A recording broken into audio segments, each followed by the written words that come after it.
السلام عليكم ورحمة الله وبركاته. الحمد لله وكفى والسلام على عباده الذين اصطفى أما بعد. فأعوذ بالله من الشيطان الرجيم. بسم الله الرحمن الرحيم. والذي بعث في الأميين رسولا منهم يتلو عليهم آياته ويزكيهم ويعلمهم الكتاب والحكمة وإن كانوا من قبل لفي ضلال مبين. صدق الله العظيم.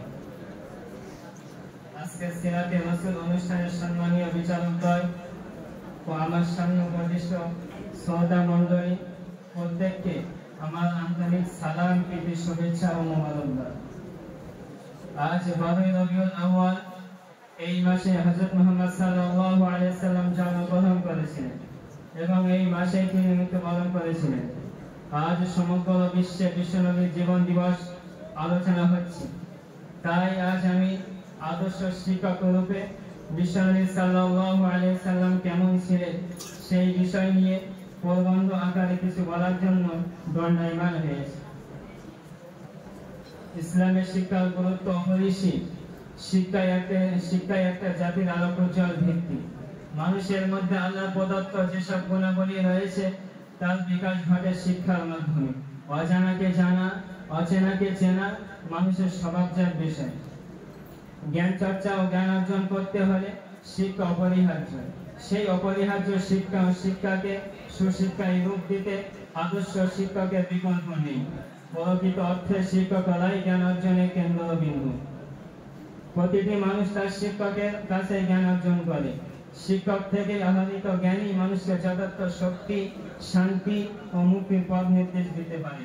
সেই গুণে গুণান্বিত সর্বসেরা আদর্শ শিক্ষক ছিলেন মুহাম্মদ সাল্লাল্লাহু আলাইহি সাল্লাম, যিনি উম্মতকে ছোট থেকে ছোট বিষয়ে শিক্ষা দিয়েছেন।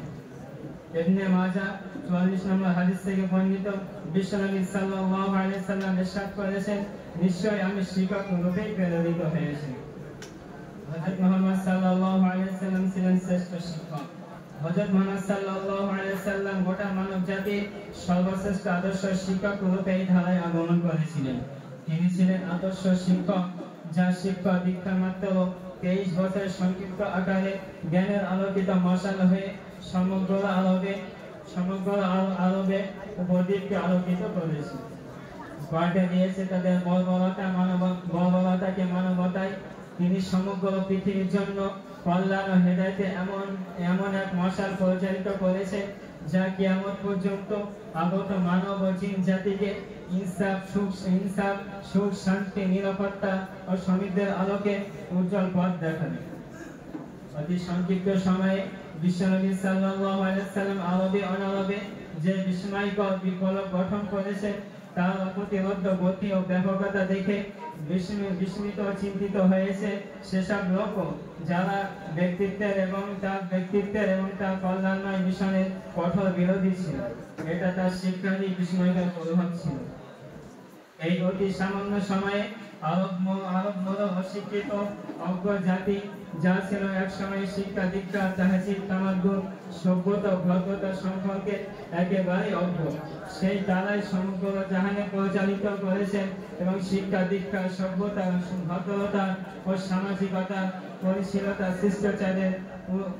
শিষ্টাচারের দীপ্তময় মশাল। তার শিষ্যত্ব গ্রহণ করে ধন্য হয়েছেন সাহাবায়ে কেরাম, যাদের যে কালো অনুসরণ করে রয়েছে উম্মতে মুহাম্মাদি পথ চলার নির্দেশিকা ও হেদায়েতের পথে।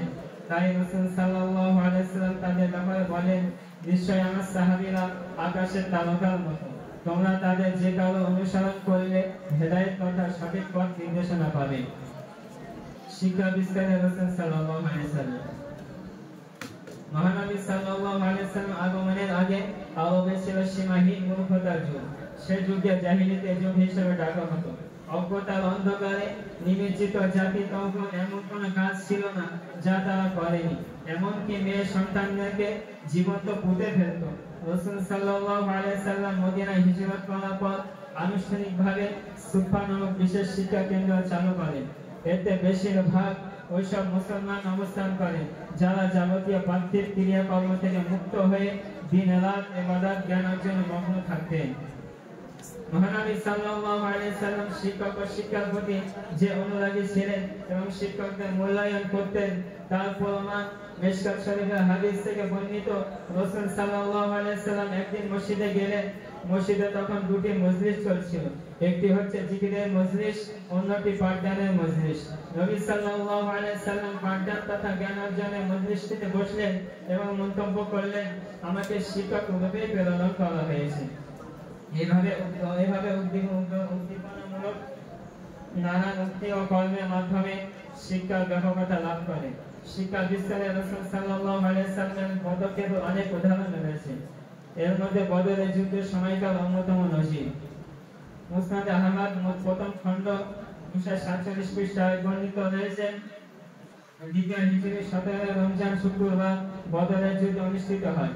ওই যুদ্ধে পরাজিত 70 জন কাফেরকে বন্দী করে মদিনায় আনা হয়। এসব বন্দীর প্রত্যেকে মুক্তিপণ হিসাবে অর্থ জরিমানা নিয়ম ছিল। রাসূল সাল্লাল্লাহু আলাইহি সাল্লাম বদরের যুদ্ধে বন্দীদেরকে ক্ষমা করেন এবং তাদের মুক্তিপণ গ্রহণ করেন। যেরকম ধনী বিত্তবান ছিল তার মুক্তিপণ ছিল সেই অনুপাতে। যা দেওয়ার মতো কিছুই ছিল না তাকে বিনা পণে মুক্তি দেওয়া হতো। মোটের উপর কুরাইশরা তাদের বহু বন্দীকে মুক্তিপণের মাধ্যমে মুক্তি করে, কিন্তু তাদের মধ্যে এমন সংখ্যক বন্দী ছিল যাদের মুক্তিপণ দেওয়ার মতো কিছুই ছিল না। তাদের ব্যাপারে তিনি সিদ্ধান্ত নেন তার আনসারদের শিশুদেরকে লেখাপড়া শেখাবে। তাবাকাতুন নিসাত দ্বিতীয় খণ্ড 14 পৃষ্ঠায় বর্ণিত আছে, একজন বন্দী 10 জন মুসলিমকে লেখাপড়া শেখাবে ঠিক করে দেওয়া হয়। যায়েদ ইবনে সাবিত রাদিয়াল্লাহু আনহু এভাবে লেখাপড়া শিখিয়েছিলেন। এই নির্দেশে জ্ঞান অর্জনকে যতখানি গুরুত্ব দেওয়া হয়েছে এবং লেখাপড়া শেখাকে যতটা উৎসাহিত করা হয়েছে তা সূর্যের আলোর মতো স্পষ্ট। সুনানে আবু দাউদের মধ্যে বর্ণিত আবু হুরায়রা রাদিয়াল্লাহু আনহু হতে বর্ণিত, রাসূল সাল্লাল্লাহু আলাইহি সাল্লাম ইরশাদ করেছেন, আমি তোমাদের পিতৃ সমতুল্য, তোমাদের আমি দিন শিক্ষা দিয়ে থাকি। তোমাদের কেউ টয়লেটে গেলে কিবলামুখী হয়ে বসবে না এবং কিবলার দিকে পিঠ দিয়েও বসবে না, আর ডান হাত দ্বারা শৌচ কার্য সম্পাদন করবে না। তিনি ভেড়া ব্যবহারের নির্দেশ দিতেন এবং গোবর হাত দ্বারা শৌচ কার্য সম্পাদন করতে নিষেধ করতেন। রাসূল সাল্লাল্লাহু আলাইহি সাল্লাম হলেন মুমিনদের জন্য পিতা সমতুল্য, অর্থাৎ একজন পিতা যেমন তার সন্তানদের বিভিন্ন আদব শিষ্টাচার শিক্ষা দিয়ে থাকেন, ঠিক তেমনি রাসূল সাল্লাল্লাহু আলাইহি সাল্লাম আমাদের মাসলা মাসাইল, ফরজ, ওয়াজিব, সুন্নাত, মুস্তাহাব ইত্যাদি বিষয়গুলি শিক্ষা দিয়েছেন। এমনকি মলমূত্র ত্যাগ, টয়লেট নির্বাচনের স্বাস্থ্যতামূলক পদ্ধতিও তিনি শিক্ষা দিয়েছেন। হাদিসের শিক্ষক হিসেবে রাসূল সাল্লাল্লাহু আলাইহি সাল্লাম হাদিস শরীফে রাসূল সাল্লাল্লাহু আলাইহি সাল্লামের শিক্ষাদের সুনিপুণ পদ্ধতি ফুটে উঠেছে চমৎকারভাবে। একজন শিক্ষকের মধ্যে কি কি গুণাবলী থাকা উচিত, কোন কোন বিষয়ের প্রতি লক্ষ্য রেখে শিক্ষক তারবিয়াত দেবেন, সেই বিষয়ে মুসলিম শরীফের হাদিস 537 নম্বর হাদিস মুআবিয়া ইবনে হাকাম রাদিয়াল্লাহু আনহু বর্ণনা করেন, একদা আমি রাসূল সাল্লাল্লাহু আলাইহি সাল্লামের সঙ্গে নামাজরত অবস্থায় ছিলাম। হঠাৎ এক ব্যক্তি নামাজের মধ্যে হাসি দিল। প্রতি উত্তরে আমি রাহমাতুল্লাহ বললাম। লোকজন তখন আমার দিকে চোখ তুলে তাকাচ্ছে। আমি উঠে বললাম, আপনাদের কি হয়েছে, আমার দিকে এভাবে তাকাচ্ছেন কেন? লোকজন তাদের উরুতে হাত চাপিয়ে আমাকে শান্ত চুপ হতে ইঙ্গিত করলো। আমি চুপ হয়ে গেলাম।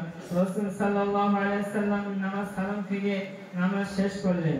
আমার পিতামাতা তার প্রতি উৎসর্গিত হোক।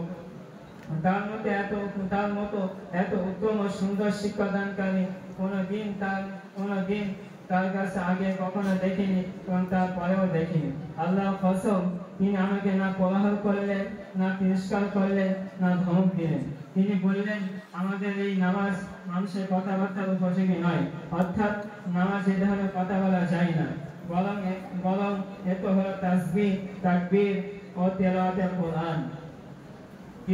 তিরমিজি শরীফের 2550 নম্বর হাদিস আবু সাঈদ খুদরি রাদিয়াল্লাহু আনহু বর্ণনা করেন, রাসূল সাল্লাল্লাহু আলাইহি সাল্লাম ইরশাদ করেছেন, নিশ্চয়ই মানুষ তোমাদের অনুসারী হবে এবং বিভিন্ন প্রান্ত থেকে লোকজন দ্বীন শেখার জন্য তোমাদের কাছে আগমন করবে। যখন তারা আগমন করবে তোমরা তাদের হিতাকাঙ্ক্ষী হবে এবং তাদেরকে সুউপদেশ দেবে। মুসনাদ আহমদ 2556 নম্বর হাদিস আব্দুল্লাহ ইবনে আব্বাস রাদিয়াল্লাহু আনহু থেকে বর্ণিত রাসূল সাল্লাল্লাহু আলাইহি ওয়াসাল্লাম ইরশাদ করেছেন তোমরা শিক্ষাদান করো সহজ ও কোমল আচরণ করো কঠোর আচরণ করো না যখন তুমি রাগান্বিত হবে তখন তুমি চুপ থাকো যখন তুমি রাগান্বিত হবে তখন তুমি চুপ থাকো যখন তুমি রাগান্বিত হবে তখন তুমি চুপ থাকো এই কথা তিনি 3 বার বললেন রাসূল সাল্লাল্লাহু আলাইহি ওয়াসাল্লাম শিক্ষাদানের পদ্ধতি ছিল মানবিক বাস্তবিক ও জীবন ঘনিষ্ঠ মানুষের মৌলিক অধিকার অর্জন অজ্ঞতা দূর করা জীবনের বিবিধ প্রয়োজন পূরণ ও চারিত্রিক গঠন এবং বান্ধবের মাঝে প্রেমের সেতু বন্ধন রাসূলের শিক্ষাদানের অন্যতম প্রতিপাদ্য বিষয় ছিল যা যুগ যুগ ধরে আলোকিত সমাজ ও ব্যক্তি গঠনে ফলপ্রসূ ভূমিকা রাখবে এই বলে আমরা সংক্ষিপ্ত প্রবন্ধ এখানে শেষ করছি আলহামদুলিল্লাহি রাব্বিল আলামিন।